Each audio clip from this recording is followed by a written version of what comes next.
The July sun beat down on the cracked pavement of Main Street, baking the dust into a suffocating haze. It was the summer of 1981 in Skidmore, Missouri, a quiet farming community where the horizon stretched endlessly and secrets were usually kept behind closed doors.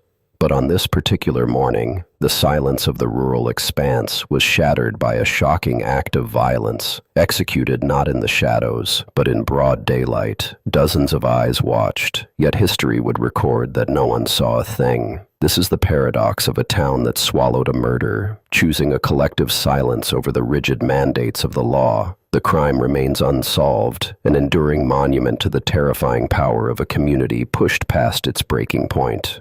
Behind the wheel of his idling Chevrolet Silverado sat Ken McElroy, a man whose very name was a curse whispered in the aisles of the local grocery and the pews of the Methodist Church. Known to locals as a ruthless intimidator, he had spent years cultivating a reign of terror across the county. On July 10th, he sat in the cab of his truck with his wife, the engine humming a low, steady rhythm against the sudden, unnatural stillness of the street. Men and women had gathered, forming a loose, tightening perimeter around the vehicle. Then came the deafening roar of gunfire, shattering the glass and tearing through the oppressive summer heat. McElroy slumped forward, his long history of violence ending in a sudden, brutal execution. For over 2 decades, the man bleeding out in the Silverado had exploited every vulnerability in the rural justice system. According to historical accounts, he was a phantom in the courtroom, accused of dozens of felonies ranging from arson and assault to statutory rape and livestock theft.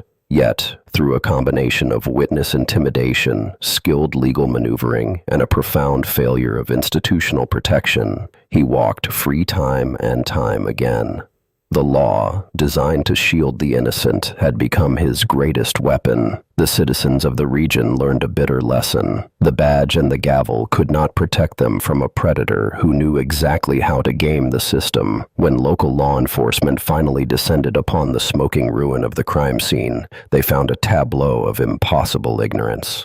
The truck was riddled with bullets from at least 2 different high-powered rifles. The street was littered with shell casings. Nearly 50 people had been standing within a stone's throw of the execution, yet the investigating officers were met with blank stares and rehearsed shrugs. Witnesses claimed they had suddenly ducked beneath dashboards, become fascinated by the dust on their boots, or happened to be looking at a distant cloud just as the triggers were pulled. The sheer audacity of their coordinated denial left seasoned detectives grasping at smoke. This impenetrable wall of denial birthed an American legend of vigilante justice. The farming community, composed of churchgoers, mechanics, and grandmothers, had spontaneously forged a blood pact. It was a shocking transformation from a group of terrified victims into a unified, lethal force. The murder was not the work of a lone assassin, but the grim, calculated verdict of a shadow jury.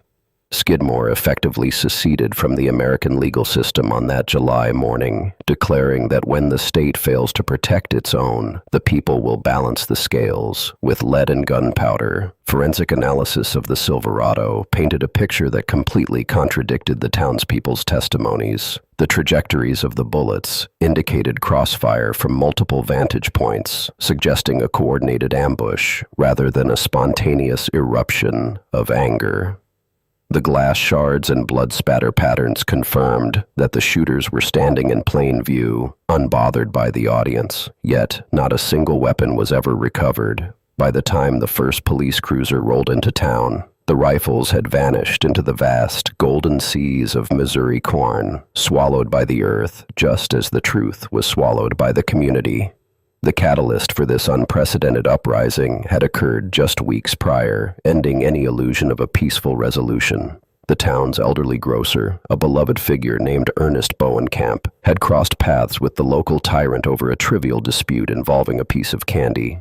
The altercation ended with the grocer taking a shotgun blast to the neck. Miraculously, he survived, but the psychological fabric of the town did not. The sight of the gentle, bleeding man being loaded into an ambulance severed the final thread of civic restraint. It was the undeniable proof that no one, no matter how innocent or frail, was safe.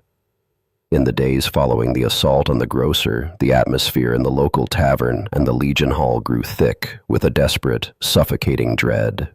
The quiet life outside the main street fueled whispered theories and grim hypothetical scenarios. Men who had spent their lives tilling the soil and praying for rain now sat in hushed circles, their eyes dark with the realization that survival might require a terrible compromise. The fear was a living thing, crawling through the floorboards of every farmhouse, whispering that the next victim could be a child, a wife, or a brother. The moral compass of the town was spinning wildly, pulled off its axis by the gravity of pure survival.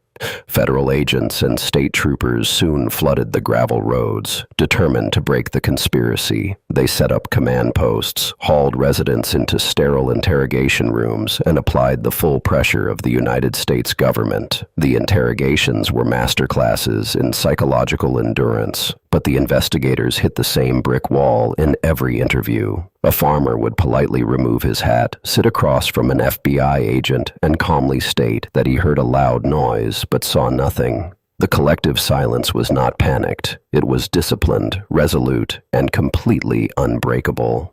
This disciplined defiance elevated the incident from a mere homicide to a profound philosophical crisis. How does an entire zip code agree to commit perjury? The answer lies in the deeply ingrained culture of rural isolation, where self-reliance is not just an ideal, but a necessity. The town had learned that the outside world would not save them. Therefore, the outside world had no right to judge them. The unsolved nature of the case is not a failure of evidence collection, but a testament to the terrifying strength of a community that decides to rewrite the laws of morality to excise a cancer.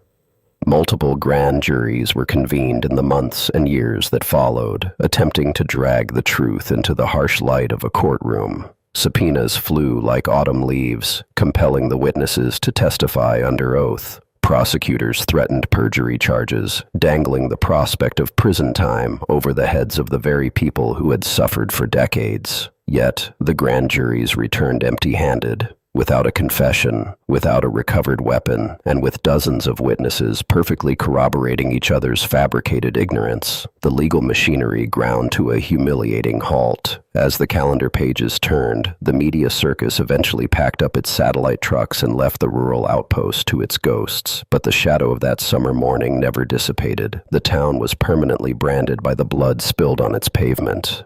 The silence that had once been a protective shield slowly hardened into a heavy, suffocating shroud. Neighbors who had stood shoulder to shoulder in the street now had to look each other in the eye across fence lines, knowing exactly what they were capable of when pushed into the dark. The psychological burden of the secret created an invisible quarantine around the municipality. Outsiders viewed the residents with a mixture of morbid fascination and deep unease. The label of a vigilante stronghold is a difficult cross to bear for people who simply wanted to raise their crops and their children in peace. The community became a living museum of a dark American frontier, a place where the polite smiles of the locals masked the cold, hard reality of a murder executed by committee. They had traded a monster for a ghost, and the ghost proved impossible to evict. A new, subtle anxiety began to rot the foundations of the community from the inside out. It was no longer the fear of a bully in a pickup truck, but the fear of the broken social contract. If the community could decide, outside the bounds of law, who deserved to die, where was the line drawn? The decay of the town itself seemed to mirror this internal rot. Storefronts slowly boarded up, the paint peeled from the historic facades, and the younger generation fled the heavy, unspoken history that saturated the soil. The victory over their tormentor was entirely Pyrrhic. Cold case detectives still occasionally pull the dusty files from the archives, tracing the names of the men and women who stood on the street that day. The most perplexing detail remains the sheer logistical perfection of the cleanup. How did a spontaneous mob manage to hide the murder weapon so effectively within minutes? Who gave the signal to fire? Was there a designated executioner, or did multiple men simply pull their triggers in a simultaneous, unspoken agreement? The paperwork offers no answers, only the maddening echo of a town that collectively shrugged. The only voice that dared to speak the names of the alleged shooters belonged to the widow, Trina. She sat beside her husband as the bullets tore through the cab, her clothes stained with the violent conclusion of his reign. She pointed fingers, named names, and begged the authorities to arrest the men she claimed to have seen holding the smoking rifles. But her testimony was a solitary drop of water against a concrete dam. The unified front of the town easily discredited her, framing her as the hysterical, complicit partner of a monster. She was effectively exiled, a woman without a home, carrying a truth that no court could ever validate. The enduring legacy of this rural rebellion forces a deeply uncomfortable mirror upon society. It strips away the comforting illusion that civilization is a permanent state of being. When the mechanisms of justice become hopelessly paralyzed by loopholes and technicalities, the primal instinct for survival reasserts itself with terrifying speed. The people of this forgotten corner of the map did not ask to become executioners. They were backed into a corner by a system that demanded their passive victimization, and they responded with a brutality that matched their tormentor. Today, the wind howls through the empty streets of Skidmore, rustling the dry leaves past the very spot where the Silverado once idled. The physical scars of the event have long been paved over, but the psychic wound remains open. The town is remarkably quiet, but it is no longer the peaceful quiet of a rural idyll. It is the heavy, loaded silence of a secret kept for a lifetime. The few remaining elders who stood on the street that day are taking their knowledge to the grave, one by one, ensuring that the pact remains unbroken. The murder of Ken McElroy will forever stand as a chilling anomaly in the annals of American crime. It is a case where the perpetrators are known to everyone, yet legally known to no one. The collective silence proves stronger than the FBI, stronger than the grand juries, and stronger than the passage of time itself. Justice, in its most raw and terrifying form, was served on a sun-baked street in 1981, leaving behind a haunting question that will never be answered in a court of law. In the end, the town survived, but the price of that survival was a secret that will haunt its soil forever.